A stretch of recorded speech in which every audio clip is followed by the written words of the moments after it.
আসসালামু আলাইকুম। জানের পরে খিচুড়ি বানান দেখামু। কিছু পেঁয়াজ মরিচ লইছি, আদা রসুন লইছি, আর পাতিলে ২ পট পরিমাণ চালের লাই ৪ পট পানি লইছি। পানি লই হেগান এক সাইডে ফুটতে দিছি, আর কড়াইতে তেল দিছি। তেলেতে গরম মসলা আর পেঁয়াজ কুচি দিই।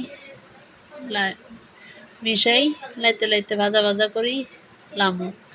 ভাজা ভাজা করি এলাই এখানে কিনে হানি ডালি দিব। হানি ডালি দিয়ে আদা রসুন দিয়ে দিব।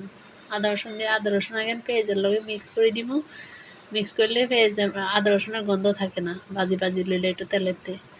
তারপরে কিনে হানি দিয়ে দিব। হানি দিয়ে এখানেতে মশলা দিব। লবণ দিব, হলুদ দিব, মরিচ দিব, ধনিয়া গুঁড়া দিব, জিরা গুঁড়া দিব, গরম মশলা গুঁড়া দিব। দিয়ে এখানে আবার মিশালাম। মিশাই হাতে আলু দিয়ে দিব। আলু দিই মিহিয়াই ঢাকনা দিয়ে গুঁড়ি দিমু।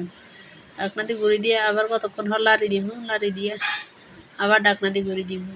এরপরে উড়ে আবার লাড়ি যখন তেল উড়িয়ে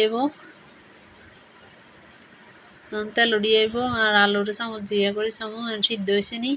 সিদ্ধ হইলে তখন এখানেতে খিচুড়ির চাল ঢালি দিমু। চাইল আর ডাল মিক্স করে এখানে ঢালি দিমু। ২ পট চাইল ডালে মিলে ২ পট দিছি।